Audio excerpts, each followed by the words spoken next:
name is Colonel Bill Ross with the Maine State Police. On behalf of myself and Colonel Mark Hall of the New Hampshire State Police, we're here to bring you up to date on an incident that's been occurred over the last day. This is still an ongoing investigation, so we're going to get you as much information as we can right now. But again, I want to stress, it's still an ongoing investigation, and we're not going to be able to give you all of the details at this point. That will be coming in the days moving forward.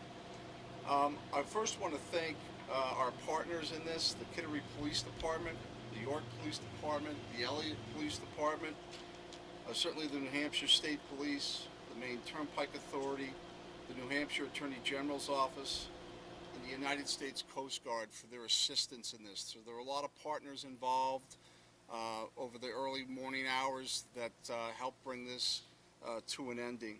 But to go into some of the details right now, at approximately 2:07 a.m. on this date, August 29th, the York Police Department received a 911 call from a male stating that he'd been involved in a fight with his wife in the town of Troy, New Hampshire. During that call, he told authorities that his wife was dead. The New Hampshire State Police responded to the residence in Troy, New Hampshire, and located a deceased female. At approximately 2:30, Kittery Police located the male's vehicle on the Piscataqua River Bridge, parked in the southbound lane in the state of Maine, right in the middle of the bridge. Law enforcement agencies from New Hampshire and Maine responded and tried to negotiate with the male.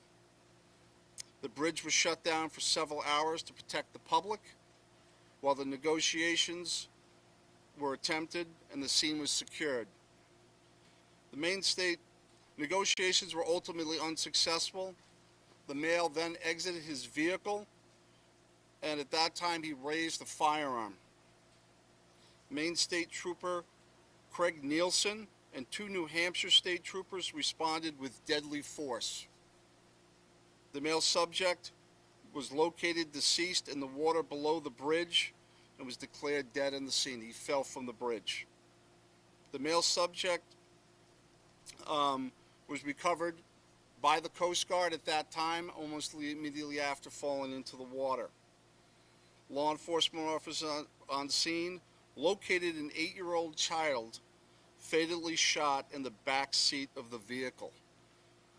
This death is not associated with the officer's use of deadly force. I want to stress this right now, that the child's death is not associated with the police officer's use of deadly force today. We have information that that is not the case. I just want to make sure that everyone's clear on that moving forward. Maine State Police Major Crimes and the New Hampshire State Police Major Crimes are investigating the deaths of the female and the child. The troopers involved in this incident are on administrative leave pending the Maine Attorney General's investigation into the use of deadly force, which is our standard procedure. Again, the northbound and southbound lanes were closed for a number of hours, and they were reopened just after 9:30 this morning. Traffic had been diverted off the main line in both New Hampshire and Maine, so we were able to move traffic through alternate routes.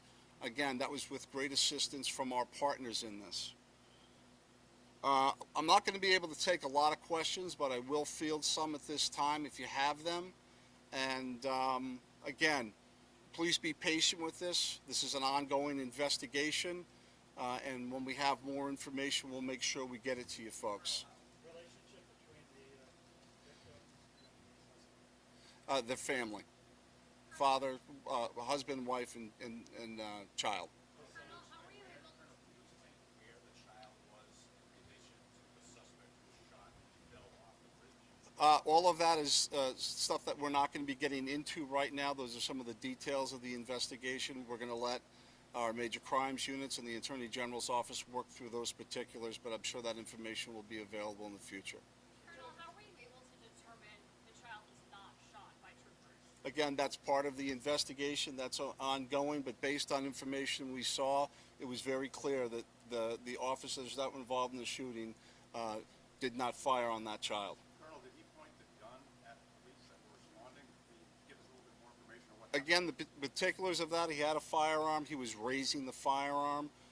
Again, I think the investigators are still looking into the particulars of that. Colonel, at what point did your troopers know that there was a child in the car after they shot and killed the suspect or before? The child was found after the altercation with the male subject. They were not aware that the child was in the car at the Did time. you ever notify your police when he said that he had a fight with his wife and then he shot? Again, I think those details will come out in time.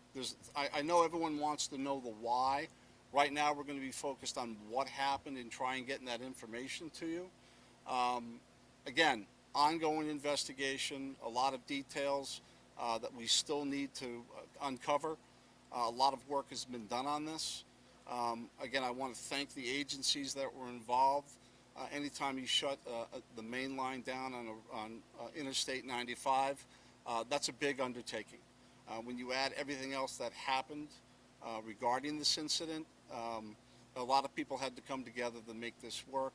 I'm also very proud of the working relationship that we have with the New Hampshire State Police Major Crimes Unit and the respective Attorney General's office. We have had the pleasure of working them on several occasions, and this is no different.